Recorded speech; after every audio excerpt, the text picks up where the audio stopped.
Yeah, well, here it's May 14th, day 51. Made the final descent across that area, that detour I took, and got back down to the Hayukatak River. In the headwaters right now.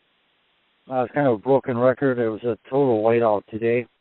And in these conditions, it takes about 20 minutes, half an hour in the morning, try to get yourself accustomed to it. You can't see up or down. There's no size dimension.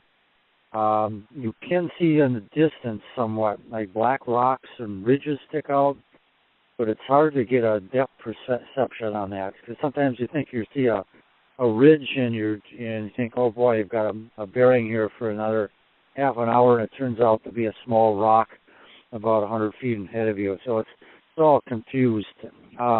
The lakes, you just cannot tell the lakes from the land.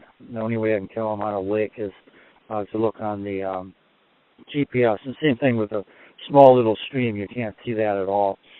But it's pretty much like traveling on radar, on instruments, basically. But I traveled straight east and started kind of a descent that was more up and down because I hit lakes. Whenever you hit a lake, you descend into that basin, then you have to rise again, and then you just start descending. And I thought there would be more of a gradual downhill descent. It would be an easier day, but it wasn't. It was about 8 hours.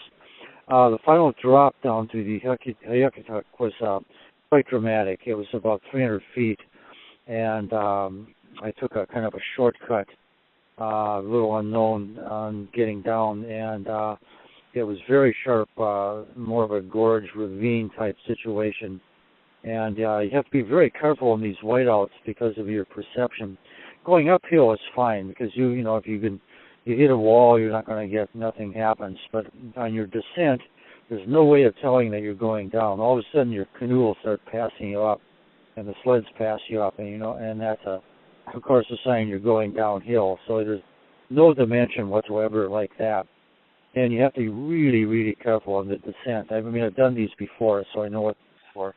I kind of roped the sled and the canoe and kind of walked it down real close by, so it didn't get away on me, and I did manage to get through this gorge okay, and got down to the Yucatuck, which was a big end of it was a big lake, and I'm camped now right near the headwaters. It goes on for a little bit, and then tomorrow I'll get into the headwaters of another river, another Inuit river. Anchimuktuk is the name of that river. It's a real wild river. It goes straight 80 miles straight north to the Arctic Ocean. It's quite a dramatic drop on that. I'm hoping some of it will be open, but I'll be in that headwaters. I switched over to the two rivers headwaters, and then that most likely will be my last river that I'm going to be doing here. But then I've got a lot of on the ocean and the Melville Sound to do yet. But it's the same northeast wind. It's been blowing for 5 days straight, right in the direction of my travel.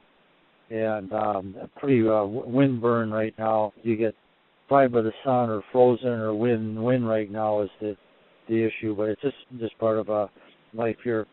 And so I'll check in tomorrow. I'm hoping that this weather will lift, and hoping to do a resupply if it works out in 3 days from now, but that's a big wish here. And I'll check in tomorrow then. We'll over and out.